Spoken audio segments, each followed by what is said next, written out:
Hello, welcome folks. We have a few people that'll be straggling in here. We actually have a few dozen that have registered for today, so that's pretty exciting. I'm also going to, for my early attendees, I'm going to go ahead and drop our PowerPoint in the chat so that some of the, or our slide deck, I guess, as the kids say these days.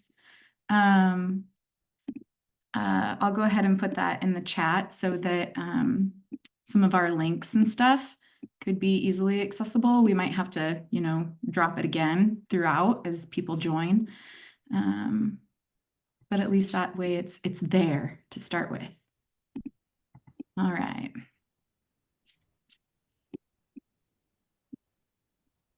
Give it just another minute because we do have people kind of picking up speed now. I can almost guarantee at some point my dogs are going to join us. Won't that be fun? I think one even heard me already. Hey, Winston, do you want to be on camera? Yeah, come here, all the way. Oh, all right. This is your bonus for being among the early arrivers. This is Winston. And he likes to sit on my shoulder. It's not the most flattering view for him, but in general, it's pretty cute. All right.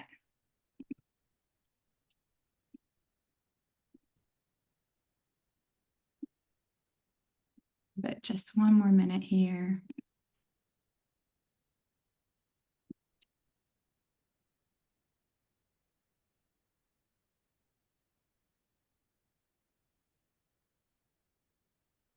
Should have chosen today to put on some background music and I just didn't do it.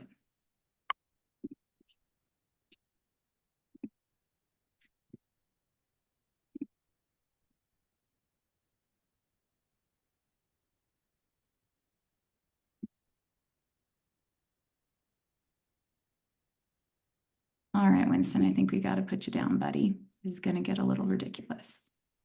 Okay, here we go.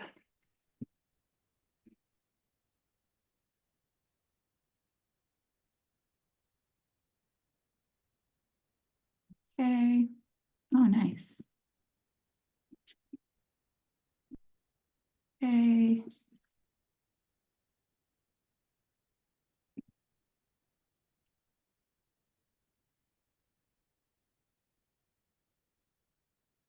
Oh, okay, we've reached a good enough pause. I think I'm going to go ahead and get started.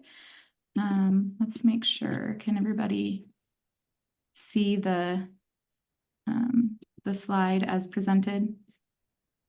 Yes? Okay. Excellent. Oh, switch to presenter window. Did that mess you up?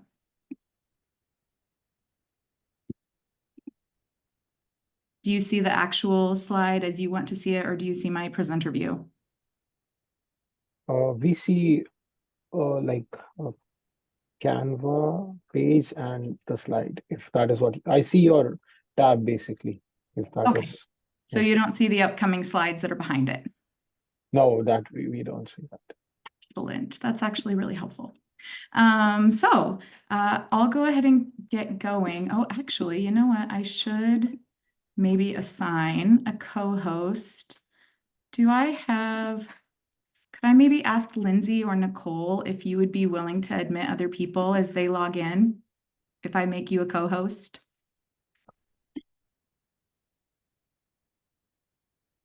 Would either of you have the capacity for that? I can in just a minute. I'm just driving right now. Oh, yeah, definitely don't do it then. Okay. Miranda, I'm driving as well. Sorry. No, I can do it. I can do it if you want. News, you wouldn't mind? Thank Yeah, you. no worries. I can Okay, do we it. have plenty of options right now then. Okay, how are you still doing on viewing the screen? Does it still look okay to you, or do you see a bunch of side notes? I see like the sidebar of the page. Like I see Canva basically, if that is what you want to show. Only want you to see the screen that says Artivism on it. I see the screen. Basically, it's a tab that I see on which Artivism is there, and there are like some things on the side, which is Oh. fine, not a big deal. Yeah, that's true. But let me make one more adjustment and maybe we can fix that. If you click on present, maybe that should. Alrighty, there we go. Yeah, this is perfect. Okay, so thank you, folks. And we might still have some more people joining. I'm Miranda. My name is Miranda Lee Hine.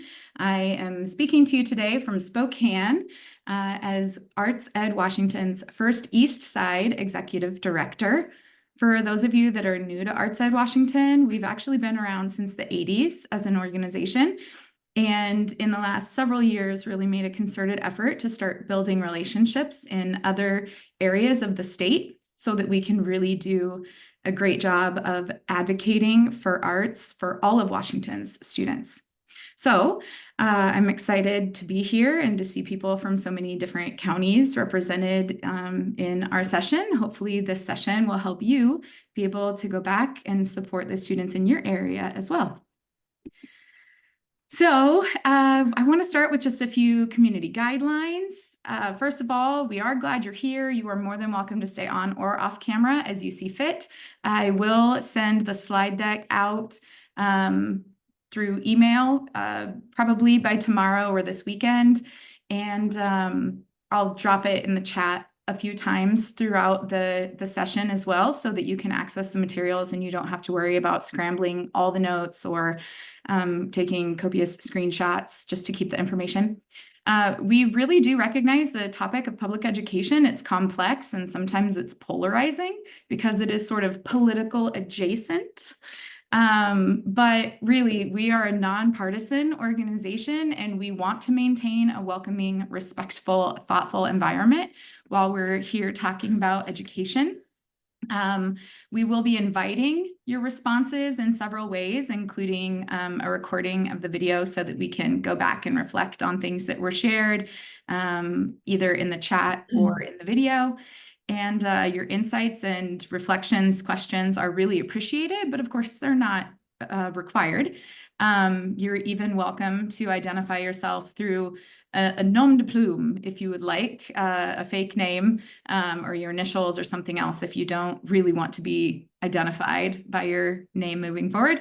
The introductory session that you're about to see today is actually greatly condensed from what's typically a 3-hour introductory session to really just the bare bones, plus links to a bunch of materials if you want to pursue those later. But because it's also introductory, it's really likely that we are coming from a wide variety of backgrounds here today. So we want to acknowledge that people might have more information or less information, more subject-specific knowledge or less subject-specific knowledge coming from different regions. And so we can't afford to get too into the weeds with details. If you are looking for more in-depth resources or audience-specific content, follow up with us afterwards or our website, but we won't be able to get too locally detailed as we go through today for that reason. Okay. Since we are also an organization serving the whole of Washington state, we really do want to recognize that we are living, working, and learning on the traditional homelands of many Indigenous peoples. We recognize the complex histories and cultures that the Native peoples who have stewarded these lands since time immemorial. And our acknowledgement is not meant to take the place of authentic relationships with our Indigenous communities, but it really does serve as a step in honoring the land we occupy and the Indigenous people who still inhabit these regions today. And we are committed to championing equitable arts education throughout all of Washington schools, which, if you didn't already know, includes state tribal education compact schools. That is a category of schools that is important and sometimes forgotten in the advocacy world. And so we want to champion their equity in ways that are also relevant and meaningful to them and their students, their staff, and their community members. And if you do want to learn more about that, we are including 2 links here at the bottom of the page so that you can do a little bit more exploring. And again, connect with us later if you have any more specific questions about how we are attempting to support. All right. So what we as Arts Ed Washington, what we do, we collaborate with arts education leaders and we lead statewide advocacy efforts to ensure that every student in Washington state experiences an equitable arts education. It's a pretty complex aspiration, but hopefully today we'll be able to show you some simple ways that you can get started on supporting that mission and making an impact in your own area. The reason why we're here today are the 4 goals that we're going to attempt to accomplish. First, we're going to establish why arts education matters. We're going to then identify common challenges and some common strategies that you might take to approach this goal of improving arts access. And then we're going to give some time for you to determine your own personalized advocacy plans based on a bunch of options that we're going to give you. And then also create some opportunity for community or collective impact. As we ask you to share notes in the chat, I also really want to encourage you to read other people's answers and follow up with them, ask them questions, make comparisons, say, hey, that is something that seems like a challenge in my area too. Could I follow up with you after? Or do you have any resources? And hopefully by creating some of that community, even among our attendees today, we could actually also start to have an impact. All right, so the first big question, why does arts education matter? And I guess the second important question, why do we need advocates? So this is the first point I would like to make. And if you are writing things down, maybe to help with your plan that you'll make later in today's session, I would encourage you to choose 1 or 2 details from this slide and hold on to it because it'll be able to plug in to the work you do later. So in Washington State, first of all, the arts are categorized in our schools by dance, media arts, which is pretty much anything with technology, computer, video, camera, etc. Music, which could be instrumental, vocal, or general participation with music. Theater, which is not always putting on performances, but anything on the drama side of acting and producing. And visual arts, which could be 2-dimensional art or 3-dimensional art, where you actually build things like pottery or mixed media. So that's what we mean by the arts. It's very broad already. And then we have some really neat statistics that we can start from. Students engaged in the arts have statistically higher GPAs than their counterparts who don't have equitable arts access. They have higher standardized test scores, they have higher college going rates and lower dropout rates. And we see a whole host of academic benefits across all socioeconomic layers, including tremendous improvements with our lowest socioeconomic layers. Then, if you are talking to a person who maybe is not so much motivated by just statistics that have to do with the students in their school experience, but they really want to know, how is this impacting the bigger scheme of success in Washington State? Well, then this brightly colored square has some great statistics for you.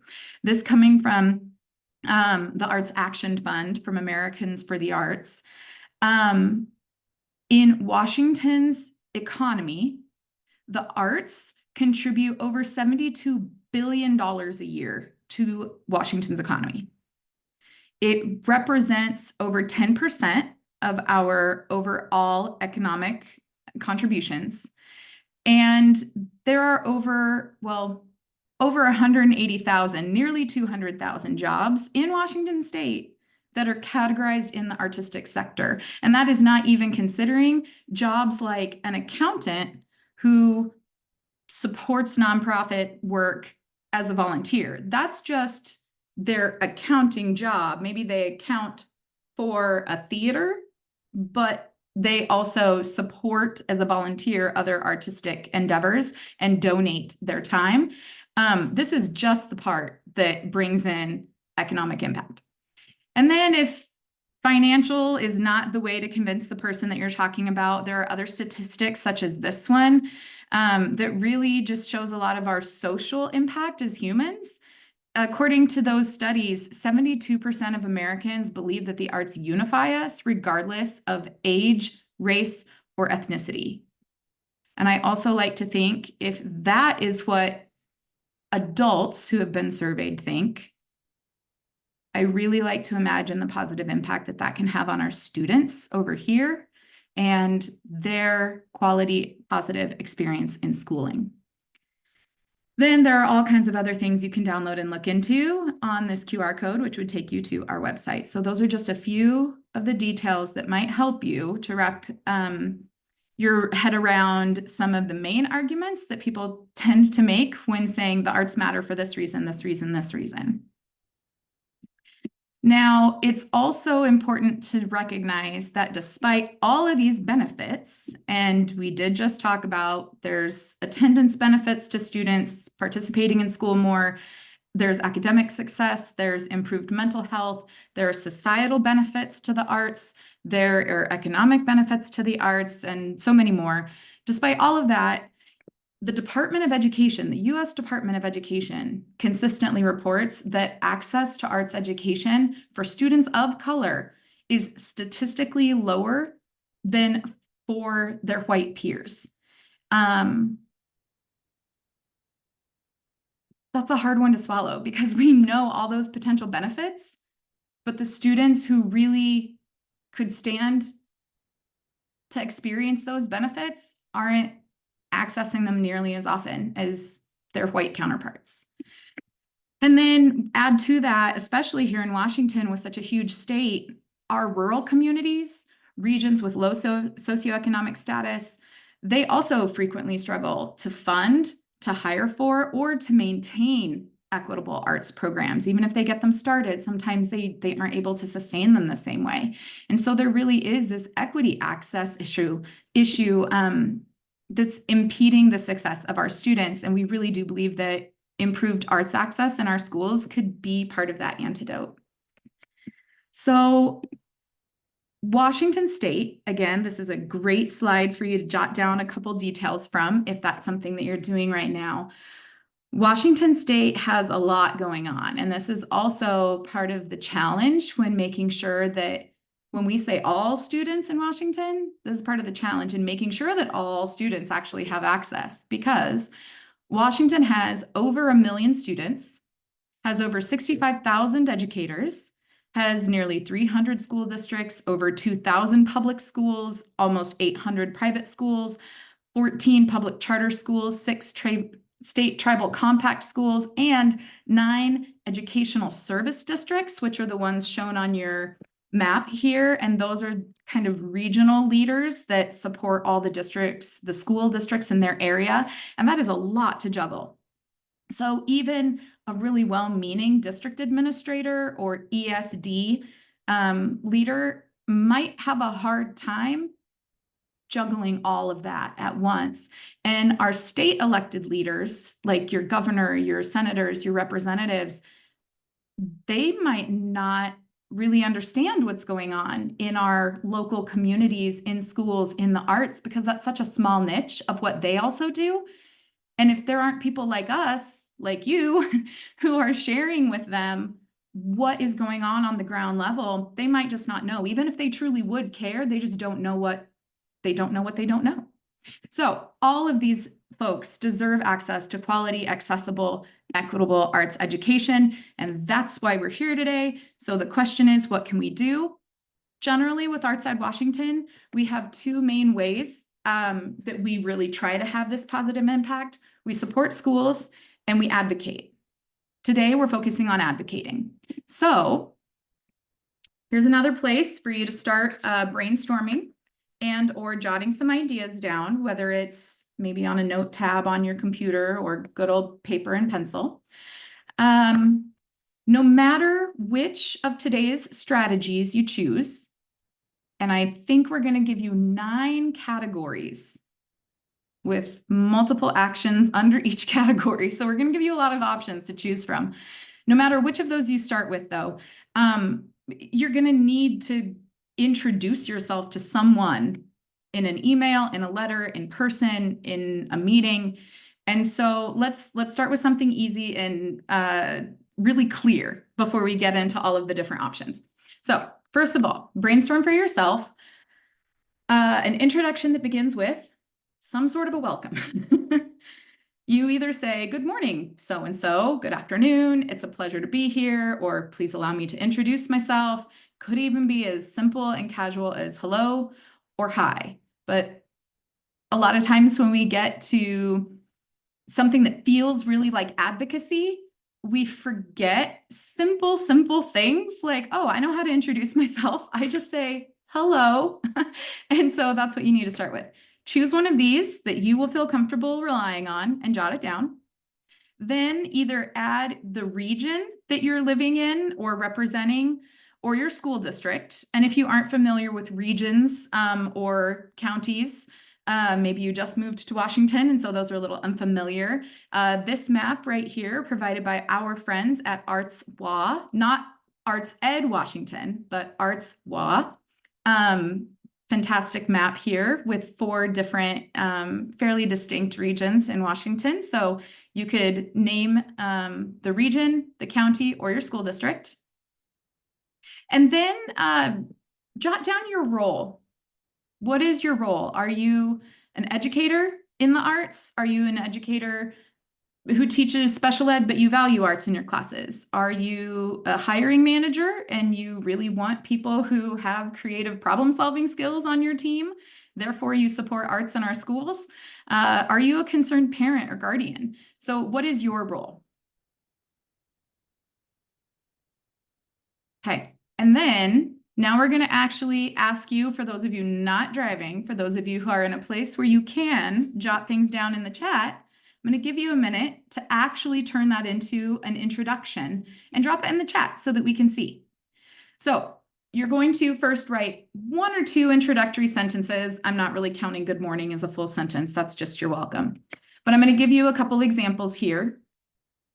So example 1 could be something like, good morning, I'm the parent of an SPS student who struggles with school but thrives in pottery class. My name is blank.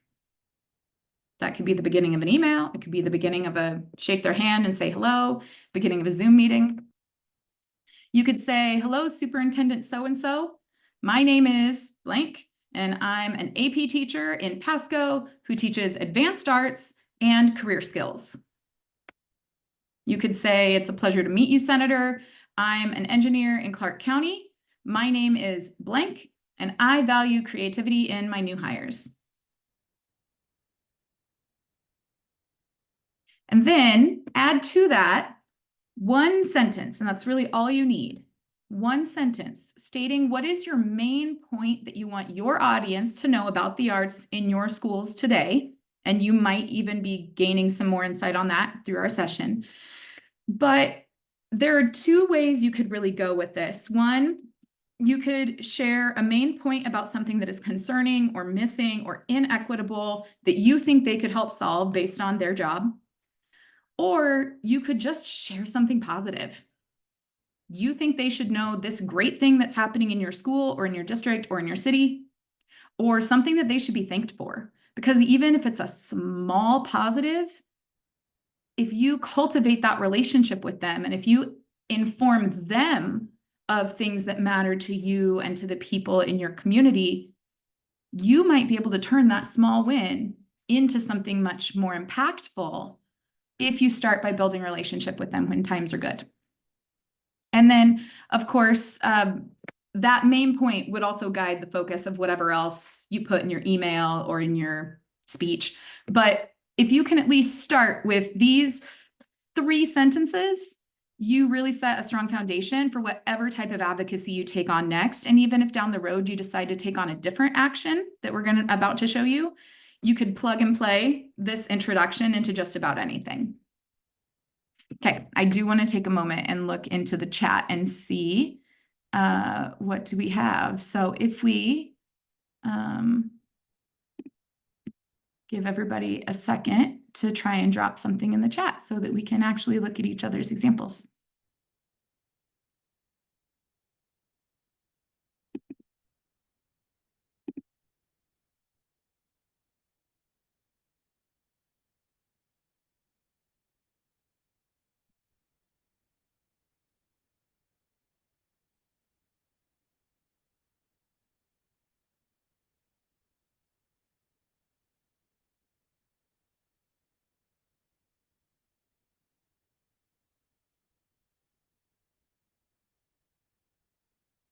So thank you. You know, wait time is always such a hard thing, even when you're in person, but then try and do it in the tech world where everybody has their camera off, and it can feel kind of excruciating at times, but that's okay. We know people are thinking, people are writing. It takes a minute.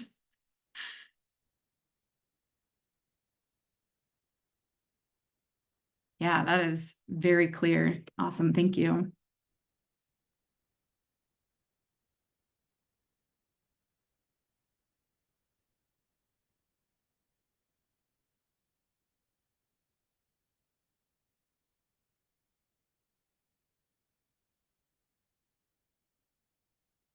Nice.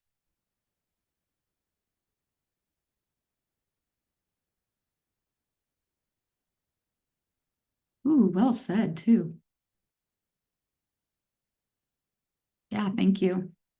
And other folks that are still typing, you're welcome to continue. I'm going to go ahead and click to our next slide. And I will give a disclaimer.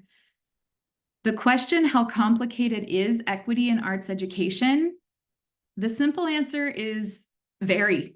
It is surprisingly complicated because we have the topic of education. We have the subtopic of arts education, but it still functions in the larger ecosystem of our school, district, and our statewide education system. So we have to know a little bit about all those things. And then we have the topic of equity. So you really have to think about all the different students that are involved, whether that's a person, a student with an IEP, a student who is musically gifted, a student who wants to pursue an art career as a visual artist, a student who has zero interest in careers but really needs it for that social emotional development. And so really looking at it and seeing who needs what, that's hard. It's very complex. So I'm going to give you some topics that you might want to look into later, or you could reach out to us and we could actually come and do a subsequent training for you on some of these, but we are not going into every detail on this next slide. Okay, with that disclaimer, here are two huge reasons why equity in arts education is so complex. First, in Washington, we have a lot of different statewide leader groups that are impacting the decisions, for better or worse. So just quickly reading through this for folks that aren't looking at the screen, you might have heard of some of them. You might not have even heard of some of these groups before, but they all are leaders in different capacities. And if you know of some that I might have left off, you are welcome to add that in the chat too. But we work with quite a lot of these in different ways over the course of a year. So here's the list to consider. People making decision at the state level. Office of Superintendent of Public Instruction, which is basically Washington's Department of Education. The State Board of Education, the Professional Educator Standards Board, Association of Washington School Principals, Washington Association of School Administrators, Washington State School Directors Association, Washington School Counselor Association, Washington State Parent Teacher Association, Washington Education Association, and then all of your state level elected officials. I'm not even going to break those out. This is a lot of different groups to understand what are their different roles in helping Washington's education system function smoothly. And if you feel like there is something not functioning smoothly, who do you go to and how do you go to them and what can you reasonably expect of them? And so that is a whole lot. Also, we need to consider money matters. And I don't just mean giving appropriate salaries to people like our paraeducators and our bus drivers and our teachers, although that is also very important. But I mean on a broader scope. Now, there are pros and cons to this. In Washington, we are what you call a local control state. So in a lot of ways, your school district can make decisions at the district level because the state has made some broad generalizations, whether it says broadly, we're funding your money this way, and it's up to you how you want to budget it, or it's up to you how you want to staff to certain extents. And so those first 2 points, local control state and funding versus budgeting, those kind of roll together. There are also issues about our tax code in Washington because a lot of our school funding, especially levies and bonds, they are based on property values. And if you're trying to use a levy, for example, to support a school that needs more funds for a certain reason, in some cases, maybe for their arts classes or their arts extracurriculars, but if that's coming from a community with really low property values, then that also is, well, they're not going to get as much as a higher economy, socioeconomic region would. But again, there are pros and cons, right? There's a complex set of regulations. There's law upon law and policy upon policy, and things are changing every single year. And then there's a complex set of priorities because we are humans and we are complex and we have many different cultures living together with different political affiliations or religious affiliations or just community values. And so there's a lot that we are trying to really balance to do right by everybody.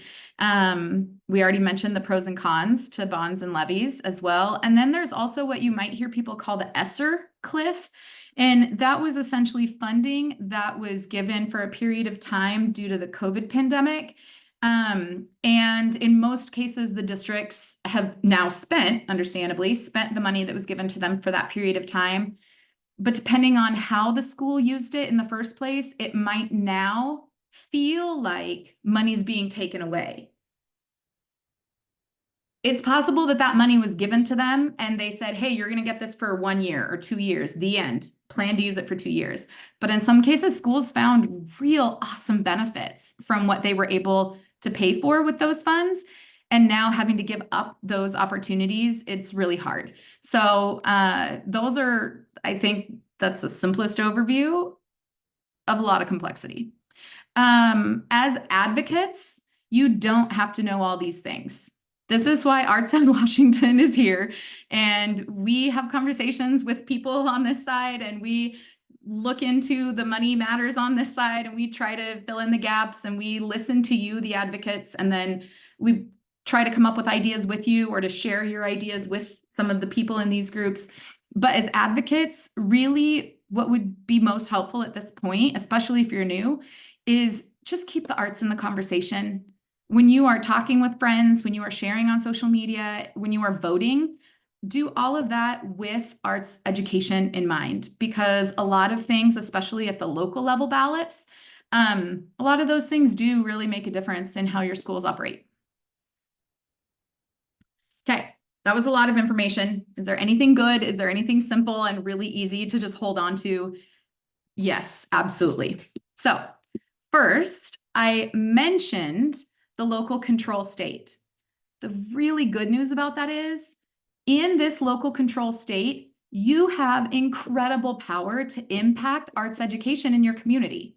So use it. If you are a registered voter, or if you're not a registered voter in Washington State, you can also continue to sign up if you do it in person. But at Arts Ed Washington, we also conducted a survey with the candidates who are running for OSPI superintendent, and you can find their answers to the arts education survey on our website if you are interested in looking into that. They also have done several forums with other really reputable organizations like League of Education Voters or League of Women Voters, and they conducted in-person forums with them, showing their vision for how they would lead the state as an overarching system of education.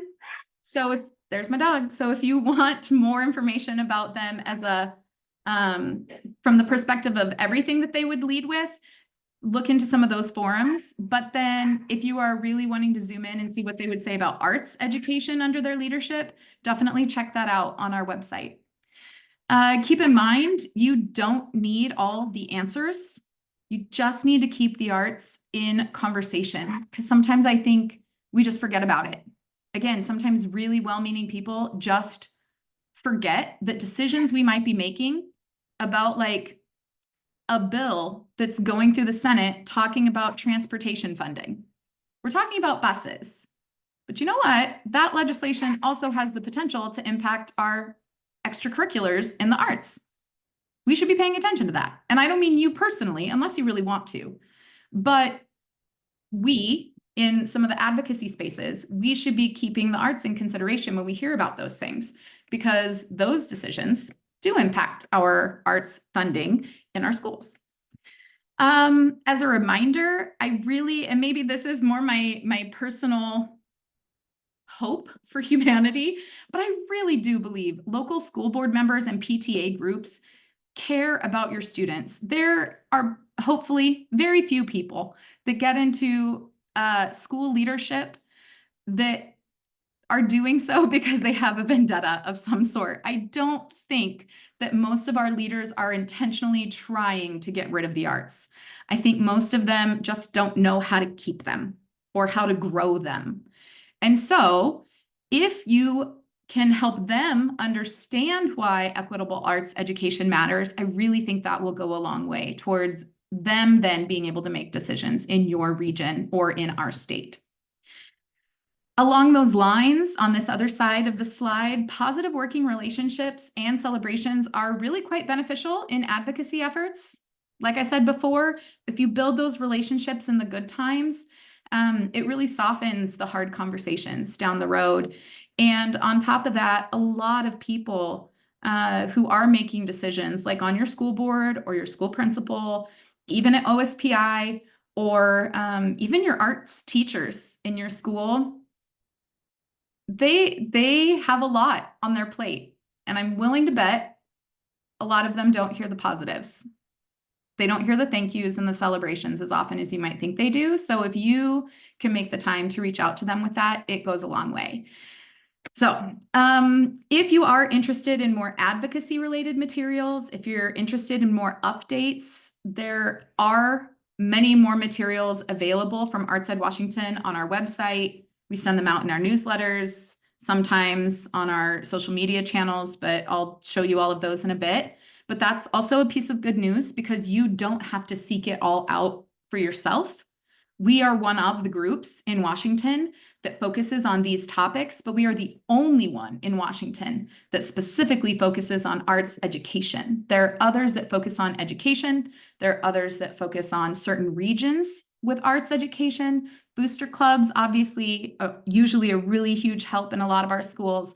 But when it comes to advocating for changes for arts education, we got you. And then last but not least, this is a huge, exciting point for me, maybe just because I am kind of geeking out on this topic, but the US Department of Education recently published something. Again, not going to go into all the details, but you will have this copy on the slide deck. They just published this month a letter to basically the head of each state's Department of Education, talking about how valuable the arts are in our schools and clarifying for them different streams of funding that they can use in their school districts to support the arts. So that's the gist of it. This letter is available. Again, you'll be able to access it from our website or on our social media channels. It's really worth the read. So now we create some space for you to put all of that into action and think about, what are you going to do next? So we want to give you some time to really think about what is your action step going to be? And actually, I do see a comment in the chat. Let me just double check. Oh, fantastic. Another introduction. I'm going to read that in just a second here. So this is, again, these are 9 different categories. I'm going to walk through them, and I am going to encourage you to pick 2 or 3 steps.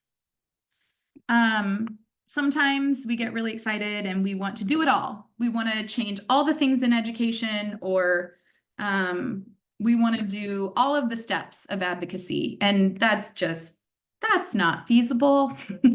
So the best goal is going to be the goal that you will actually achieve. So choose just 2 or 3 of these that sound good to you, okay? The first category of possible steps over here on the left, these are divided into actions that you could take either individually or maybe with a small group. Invite a friend or a colleague to go with you. Or if you do have students, if you have foster kids, grandkids, neighbors, children that you are friends with, ask their parent and those kiddos to go along with you for some of these things. And that's usually a big success. They love seeing kids there. So if you would like to try some of these actions in person, here are some options you might choose. Attend local school board meetings.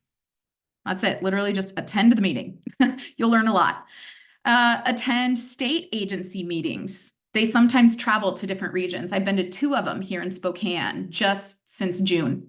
And they travel to a lot of different regions as well. So if you notice when they're traveling in, set aside an afternoon and go attend those sessions in person. Introduce yourself as a supporter of the arts programs. I rewind you to that introduction you already drafted. Insert here. So even if you don't plan to have a big sit down with them, just say, hi, blah, blah, blah, blah, blah. This is the statement I just made. And thanks for being here. And then you can leave. That could be all it takes, because now the arts are on their radar. You're keeping arts education in the conversation. Or if you do want to take it a little farther, schedule a coffee chat or a walking meeting through a park or something with a school board member. I was watching recently a recording of a school board meeting from one of our Tri-City schools. And the school board president literally said, a lot of people have questions about a such and such, and nobody has ever asked me out to coffee to talk about it. And I thought, oh, well, that's interesting. Tri-Cities folks.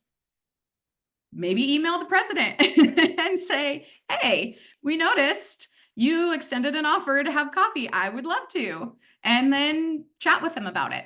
And that's probably something you could also take up with some of your state legislators if you feel open to it, or depending on the legislators, some of them are really interested in that very casual type of meeting rather than going to their office, which can, again, be overwhelming sometimes.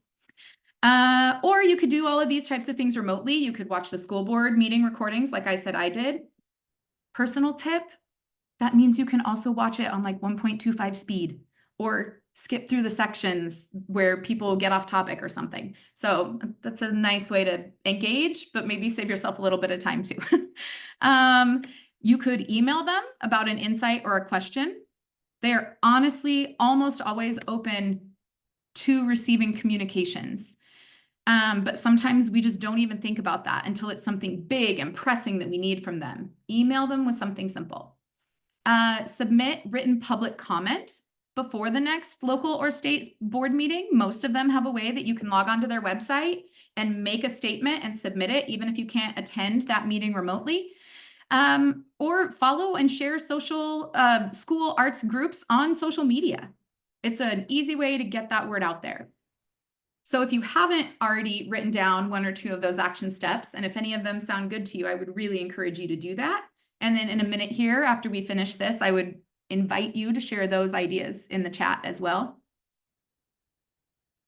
The next category might actually be one of my favorites, because I think a lot of people don't realize the impact that this could have. I keep wondering, what if we could actually make sure that every student leadership opportunity had at least one arts kid in it? One theater kid, one dance kid, one photography kid, one even creative writing, even though that's not technically in the visual and performing arts in Washington State. There's in some states that's a big overlap with creative writing as well.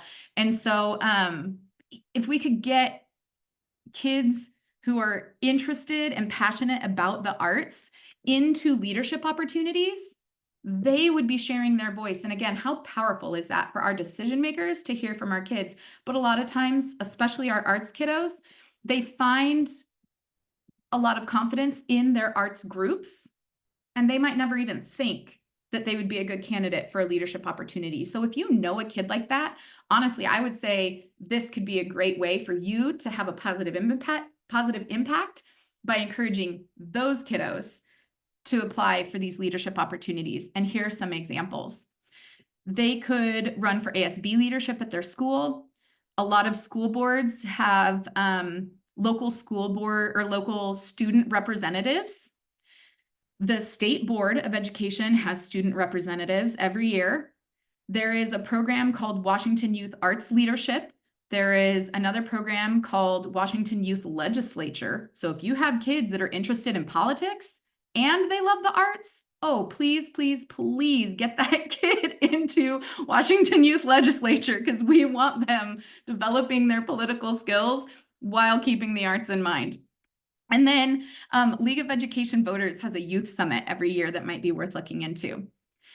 Along those lines of elevating our students' voices, if you are especially a parent, a guardian, a teacher, a counselor, make sure that if you have a student who has an IEP or a 504 plan, see if there's a way to get some sort of arts activity onto their plan. Maybe they need to have some sort of an art class in their schedule every other semester or once a week, or depending on their age level, of course. You could get them to look at their high school and beyond plan or at their CTE or graduation pathway, and you could encourage them to look at where would the arts plug into this for you? Are there other opportunities to take more arts classes? And also keeping in mind, when we keep arts enrollment up, the schools have a harder time cutting them because the student interest, it's not as easy to cut a program when it has 80 kids involved as it is when it only has 15 kids involved. That's just kind of the way numbers go. So if you can keep them taking more of those classes, that can really help as well. And then also you could attend and acknowledge some of these things, like the arts events at your school or your feeder school. If you are a high school teacher, but you go and attend a middle school concert, introduce yourself to a couple of the students, introduce yourself, if you don't already know, the middle school program director or principal.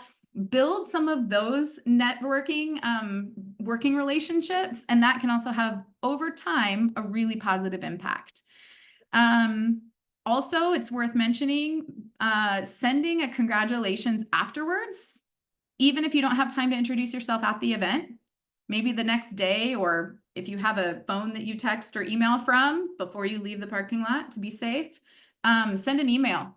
I would strongly suggest send it to the teacher and the principal. Congratulations on the incredible art exhibit. It was moving. It showed so much skill. I really enjoyed it. Can't wait for next year. That's it.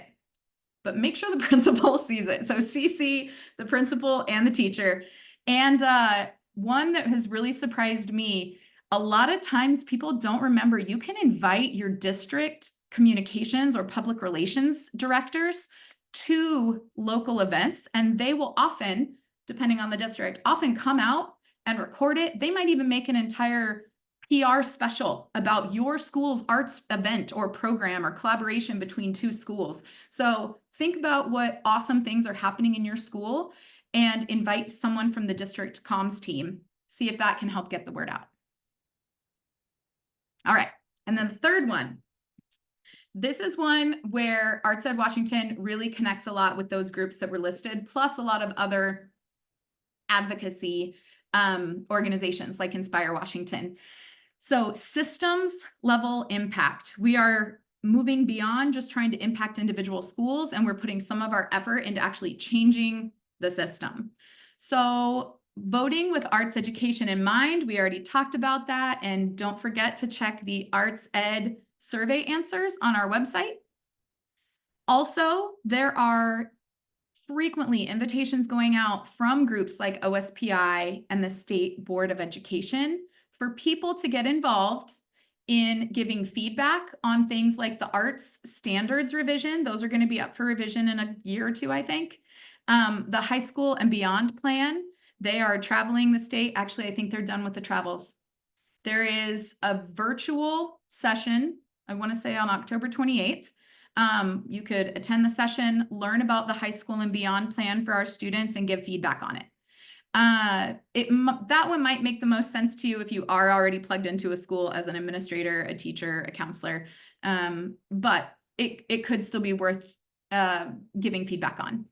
And then the Future Ready Plan or initiative from State Board of Education. Anytime you can give input on these things and say, this right here looks like a great opportunity for supporting students who want to go into welding or jewelry making, right? Like different types of arts.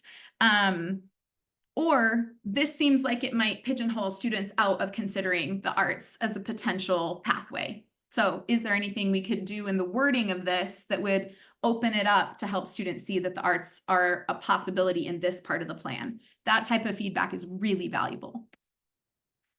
Next category, take the lead.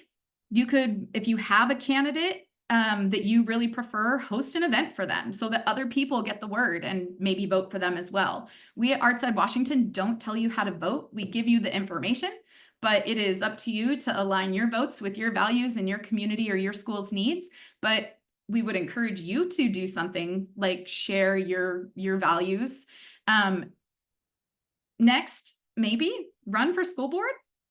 That might be a big reach, but again, there are surprisingly few obstacles in terms of applying for school board. There's not a long list of requirements to be a candidate for school board. And the WSSDA, Washington State School Directors Association, they actually offer free trainings every other year. So if you're interested, that'll be happening this year in June. So get yourself looking into their website and thinking, what would it take for me to be a school board member?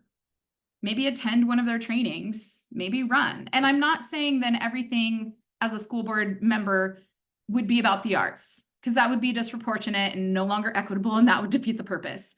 But if this is a part of your platform and you're willing to engage in what's best for students overall, and the arts is a part of that overall, you might be a really good candidate for school board.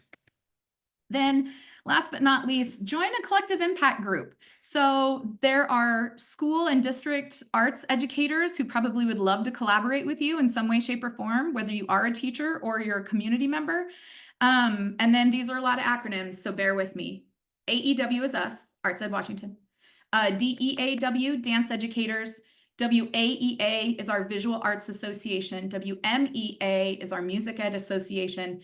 And Washington Thespians for theater teachers.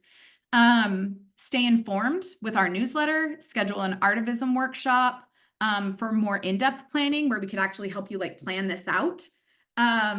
Or mark your calendar for the first week of February, because ArtsEd Washington will be joining Inspire Washington and actually logging on for virtual meetings with legislators and even driving to Olympia to meet with them in person. And you are more than welcome to attend.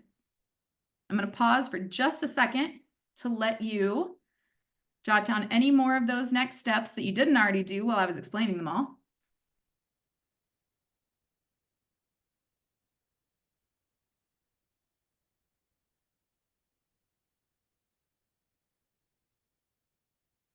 Okay. Then when you receive this, you will also get a list of links with other great resources that I encourage you to check out. We really want to make sure that we say a big thank you today to our donors and funders who are making this work possible, especially today, adding to a list of some really great sponsors that we've had in past years. Today, we're also receiving some additional support from Microsoft employees during their giving month of October. Thank you so much for this. This is very exciting. And of course, individual supporters like you. I mentioned this earlier. We are a nonpartisan, non-governmental agency. We are not a government agency. That's how I'm trying to say it. Arts Ed Washington is a nonprofit. We do not receive budgeted funds from the state every year. That is what allows us to advocate. If we were a state agency, we wouldn't be permitted to do the advocacy that our students need. But that means we really do rely on sponsorships, on donors. And so if you are interested in that, here are a bunch of links that you are encouraged to access. Microsoft employees, this is the link to your giving campaign. If you are a state employee, a higher ed employee, or even a retiree from those, you can donate to us through the Combined Fund Drive. And if you are a King County employee, then the King County Employee Giving Program also has a way for you to donate to us. And with all of those and some other employers as well, they have a matching system where if you give us $20 a month, they give us $20 a month. And now we get $40 a month, which is almost $500 a year. That's huge for the work that we can then do. And even if you are not part of an employer that has a matching donation, we honestly just appreciate every opportunity that we have to support, to keep our work going and expanding into more communities. So this link or this QR code would take you to that. And then really all that's left is for you to share any questions or takeaways. This is actually a picture of some of our board members and a past director of ours in Olympia on the state capitol steps this February. After we finished advocating with our legislators. So if you are interested in following up with us, you are welcome to email us at our office address. This QR code will take you to our website. You can follow us on Facebook, on Instagram, on LinkedIn. You can sign up for our newsletter.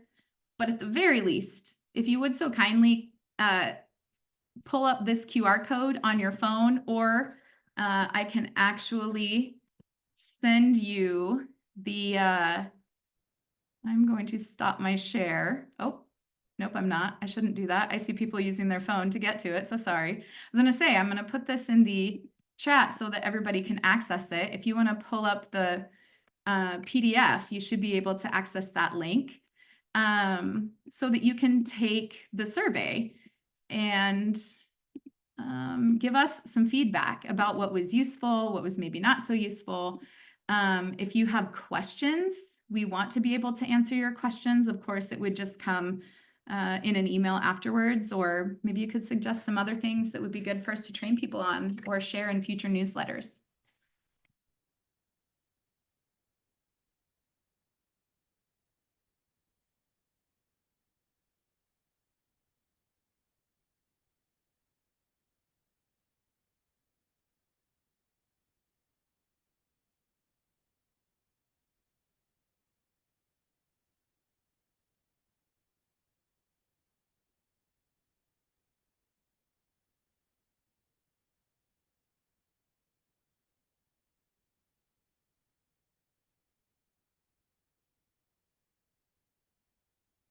It is a very short survey if you're debating on it. Most of it is just click, click, click. But that information is really helpful for us.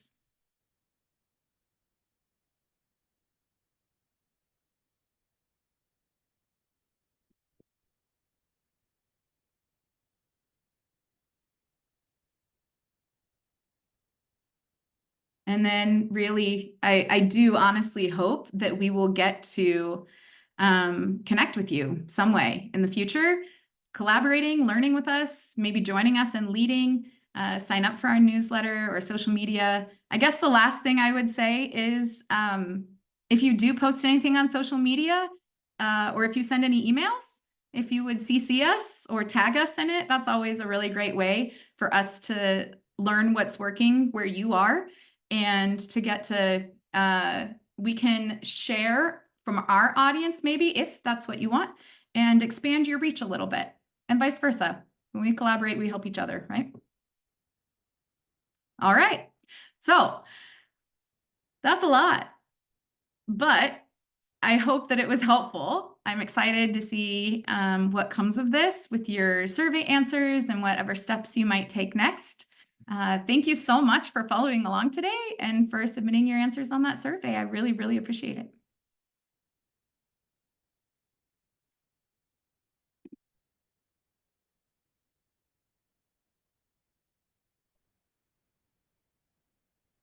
Thank you. I really appreciate it. Well, thank you. I'm taking care of my kids, so I wasn't able to be fully attentive, but I can go back later and look at all of the slides that you shared. So thank you. Yeah, absolutely. And really, I think that's an important thing we recognize, especially when people are volunteering for advocacy. You're already giving so much of yourself, your time, in some cases, money. We want to be as welcoming and accommodating as possible. Thank you so much, Miranda. I think I'll also drop now. Let me know if you need anything else from my side. Thank you. Okay, yeah, thank you so much. I really do appreciate it. Bye-bye. Ask a follow-up question. Yeah. And sorry, I've been sick, so my voice is not Oh, right now. no. I'm an art teacher. Think about how to advocate for getting up the art in my local city I live, and I'm possible to like reach out to you guys for some advice about how to do that. Like I've started some avenue and I'm not sure if they were the best routes or not. Sure. Yeah. And your connection broke up just a tiny bit. So can I just double check? Did you say you're a visual arts teacher? I am. I'm an art teacher in another district, not where I live. Ooh, okay. Okay. And I'm scrolling through the chat again. You said in Bellevue, right? Yes, that's right. Okay. Awesome. Yeah. So I know a person in Bellevue who also teaches art that might be a good contact if that seems helpful. And I know there's a lot of momentum, hopefully, for including visual arts in schools up in like North Shore area. Because in a lot of schools we've found, and this is not specific to Washington, but it does seem to be a concern in certain pockets of Washington, that music is very common in some school districts and visual art is not. So Yes. yeah, that's similar to yours. The problem that I'm training is that where I live, I have 2 musics a week and don't have art, thinking like, how do I persuade them that maybe one of those could be art? Yeah. Mental. Oh, that's such a hard one. Yep. Yeah. That's tough. Have you already connected with the WAEA? No. Yeah, let's do that. If you want to email us after this, and at the very least, I can connect you with the WAEA. We're happy to share whatever materials and resources and ideas we can as well, but the WAEA might also help. They are the Washington Art Educators Association. And Oh, okay. Yeah. and I don't know, granted, how much of I'm gonna go ahead and just put their link in the chat for you. So you can go ahead and start looking into them right now if you'd like. Yeah, I actually am already a member of that organization. I just didn't think about actually reaching out to them.